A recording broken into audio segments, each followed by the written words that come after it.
Bueno, como hablamos de los financiamientos, no, fíjate. Aquí yo conozco personas que los vacunan, una obra del gobierno nacional, vacunados 20, 25%, y dicen, no, esto viene para la revolución. Esto para financiar la campaña de fulano, la campaña de Mengano. Hay ejemplos claros, el caso del famoso maletín de Antonini Wilson. Y otros casos, caso Maclé. O sea, ahora nadie conoció a Maclé. Alguien tenía que estar detrás de Maclé haciendo los negocios que tenía ese señor. ¿Quién estaba detrás del caso de Pudreval? ¿Quién era el que importaba los alimentos y permitió que se pudrieran? Y otra serie de casos que sirven a niveles de corrupción con los financiamientos para X campaña electoral o también para el tema de esas solidaridades automáticas que plantea el gobierno. Aquí el gobierno, cuando alguien es acusado por hechos de corrupción, se hacen los locos y los premian enviándolos de embajadores o de cónsules. O sea, de tamaña irresponsabilidad cuando envía a alguien a representar a Venezuela vinculado con hechos de corrupción abiertamente. Ahora, al margen de todo, y eso existe también, la gente anda, los que quieren negociar con el Estado, también tienen a quien comprar en el gobierno y en la oposición. Vamos a ser sinceros en esa situación. Ahora, ¿qué es lo que hay que hacer? Algún día nosotros tenemos que conseguir el camino para que la política sea un arte de hacer ética, no una ética del desastre, ¿no? Sí, eso es así, ¿no? En el año 98, cuando llega el presidente Chávez, bueno, el país albergó una esperanza, porque llegó cabalgando sobre la lucha contra la corrupción. 14 años después vemos qué está pasando con la corrupción, vemos las solidaridades automáticas que se presentan con esos casos y que los problemas del país siguen aumentando, ¿no? Y siguen presentándose esas situaciones. Yo creo que tiene que haber un nuevo liderazgo en Venezuela, que después de estos 14 años que Dios mediante finalizarán el 7 de octubre con la elección de Enrique Capriles como presidente de todos los venezolanos, con un gobierno sin persecuciones, pero un gobierno que debe realmente una nueva clase política que demuestre ética a la hora de hacer el trabajo social. Hay personas vinculadas al gobierno nacional y al partido de gobierno, no me queda duda que hay gente con moral, con ética, con trabajo social, sin estar vinculado a hechos de corrupción y sin estar utilizando la política como medio de enriquecerse y de escalar posiciones sociales. Igualmente en todos lados. Bueno, ahí lo que tenemos que llenar nosotros de valentía, y Enrique lo demostró el día de ayer. ¿Hay una acusación? No, aquí no hay solidaridad. Señor, usted está al margen y vaya a defenderse.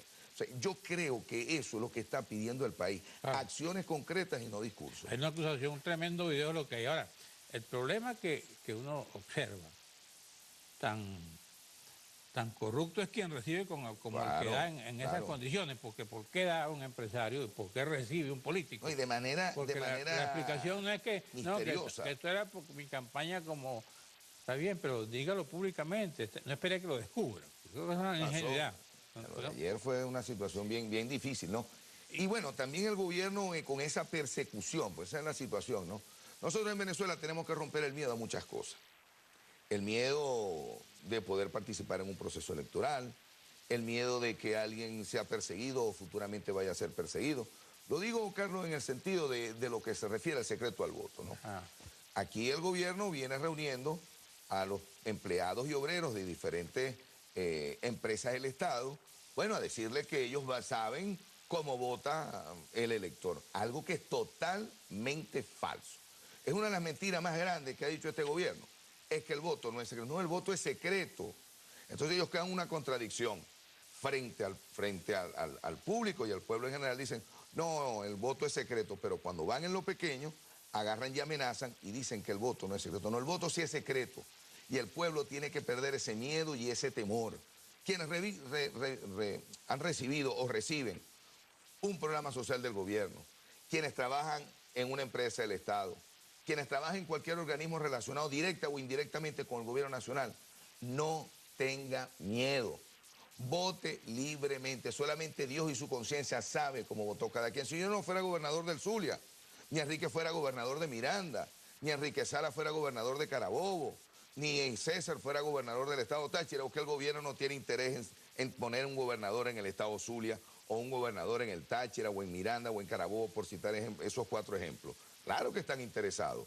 Lo que pasa es que nosotros tenemos que romper ese esquema del miedo y realmente votar según nos dicta nuestra conciencia, según el análisis que hemos hecho durante 14 años son suficientes 20 años sería demasiado. Necesitamos un nuevo relanzamiento y estar convencido, y que lo digo, Carlos, de la manera mayor, con toda la sinceridad del mundo, aquí no va a haber persecuciones de ningún tipo.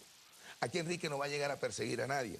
Aquí Enrique lo que va a trabajar con un principio fundamental, que es el principio de la inclusión, los principios de lo que establece la Constitución sobre la descentralización, respetando a los estados y municipios, sus recursos, sus competencias y el trabajo mancomunado que debemos tener los 3 niveles de gobierno sin importar el partido que militemos. Tú eres gobernador de un estado importante y en el Zulia de hoy la gente está se preguntando también, en base a lo que tú estás diciendo, bueno, ¿qué pasa si voto? ¿Vas a ver Pablo Pérez por quién voto y me vota de la gobernación? ¿O vas a ver el gobierno si voto y me vota del ministerio? Sí. ¿Tú garantizas hoy que estamos en este programa que el voto es secreto, de verdad, que no hay manera de que la cartahuella... No hay nada, ninguna. El voto es secreto y también debo hacer un llamado a quienes estamos apoyando a Enrique.